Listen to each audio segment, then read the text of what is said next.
Hello everyone, welcome to Midtown Comics TV. I'm Jennifer Ewing. I'm Jose Ramos. And this week we have not just this episode, but also our Free Comic Book Day special, which we did on Saturday for Free Comic Book Day, obviously. So definitely be checking that out. We also have an interview with Mark Waid. Speaking of exciting, I only read this online and I'm not sure how true it is. Are you in a movie? Well, yes, actually. Soon to be movie. What's this film called? It's Electric Man.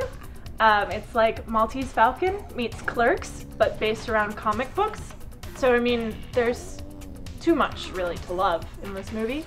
And if you'd like to learn more, or help us out with the whole fundraising thing so I can get paid, go to electricmanmovie.com.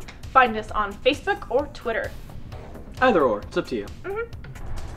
Incorruptible, issue 5. Previously, Jailbait has run away, and Max Damage is on the lookout for her, but finds a decoy, and this is said storyline.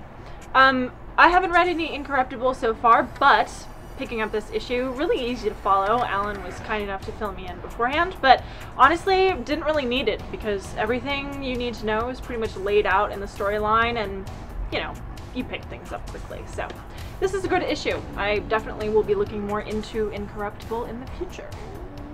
War of the Supermen number 1 out of 4. This is the first part of the 100-minute war. New Krypton declares war on Earth.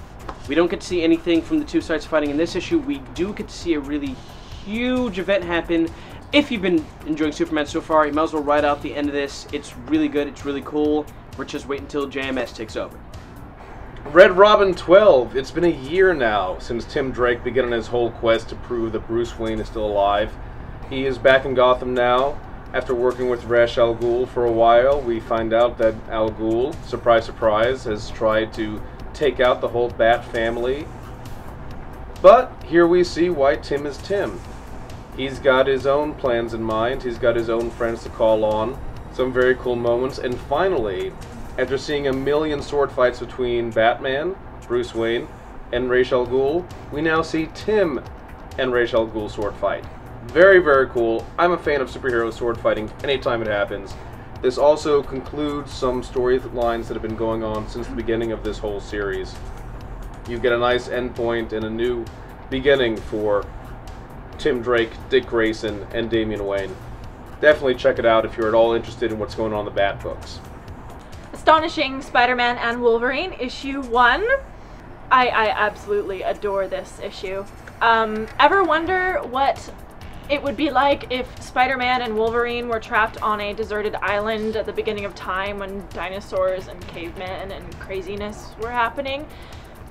Yeah, well, you get to find out in this issue. Totally not what I was expecting, but absolutely phenomenal. I'm stealing Jose's word here. Phenomenal. Even phenomenal, because I'm a girl and I love it. So, hey. Uncanny X-Men number 524. If you missed the last part of Second Coming, you missed a huge death. Spoiler alert, it was Nightcrawler. So now we're dealing with the after effect of that. It's a vaguely touching issue and also a very military issue because Scott Summers says, let's take a moment to breathe for the dead. We're back to war. Second Coming's been fantastic. I think it's one of the better Marvel crossovers in a while. Go read it. Go check it out. You're already 6 parts behind. Go. Go. Go. Go. Go. Why are you still watching? Hellboy in Mexico. The title says it all. It's a great one-shot. It takes place back in 1982, which was when I was born, and it is Abe Sapien and Hellboy revisiting an old case that Hellboy did back in the 50s. Let's face it, Mexican wrestlers are cool, demons are cool. So when Hellboy meets Mexican wrestlers who have dedicated themselves to fighting demons, that's really cool. This is a tale that involves adventure and comedy, and interestingly, tragedy, and a nice character moment for Hellboy. If you've never read Hellboy in your life, you can read this one shot. It tells you anything you need to know, and I think it's a nice introduction to the character. So definitely check it out.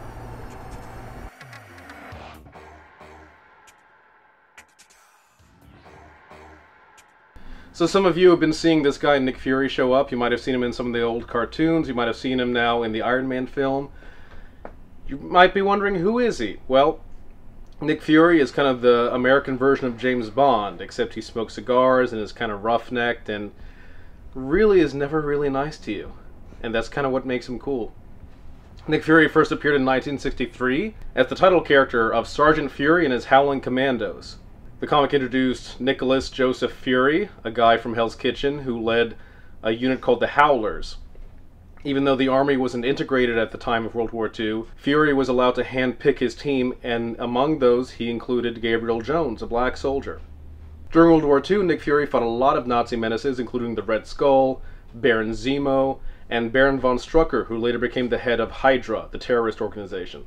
Fury also worked alongside Wolverine and Captain America during those days. In the 1940s, Nick Fury was used as a test subject for the Infinity Formula, which slowed his aging process down so that he looks like he's in his mid-40s, despite the fact he's been around for like 80 years.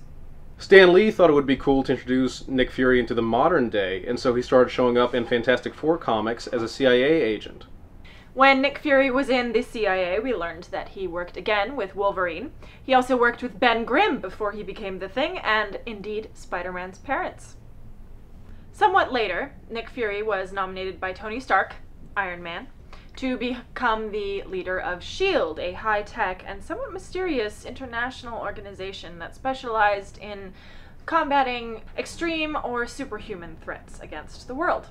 A few years ago, Fury had to leave S.H.I.E.L.D., go underground, and he's now been featured in Secret Warriors as the leader of a group of teen superhumans.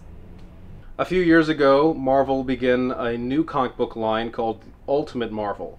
So these books would take place in an alternate universe. Ultimate X-Men, Ultimate Spider-Man, Ultimate Fantastic Four, they all take place in a parallel universe where things just turned out a little bit differently.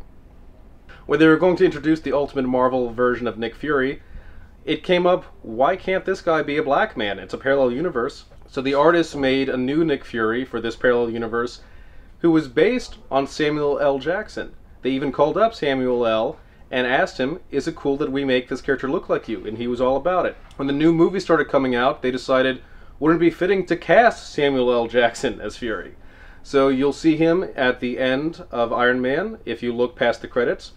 He's also mentioned in computer files, along with S.H.I.E.L.D., in the Incredible Hulk film.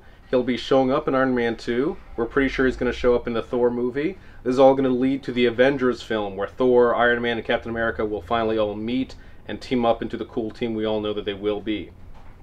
If you want to read about Nick Fury in the modern day, he shows up in a bunch of titles, but mainly you'll see him in Secret Warriors. If you want to read about Nick Fury and the Howlers back in World War II, you can check out the back issues, or you can see them showing up right now in the World War II era comic Black Panther and Captain America, a very cool miniseries that you should all be reading.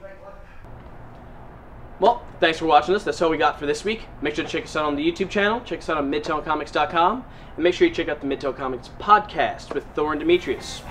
Keep reading. We'll see you next time.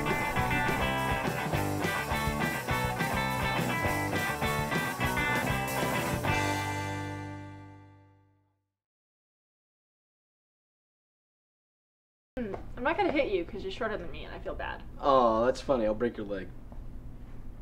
I'd like to see you try. Welcome to Midtown. Should we get the ball rolling? I think so. Yeah. All right. Let's roll. Yeah. And do the hustle as well. Okay, no disco dancing, no. What?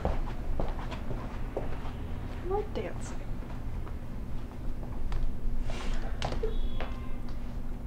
Why are you still following me?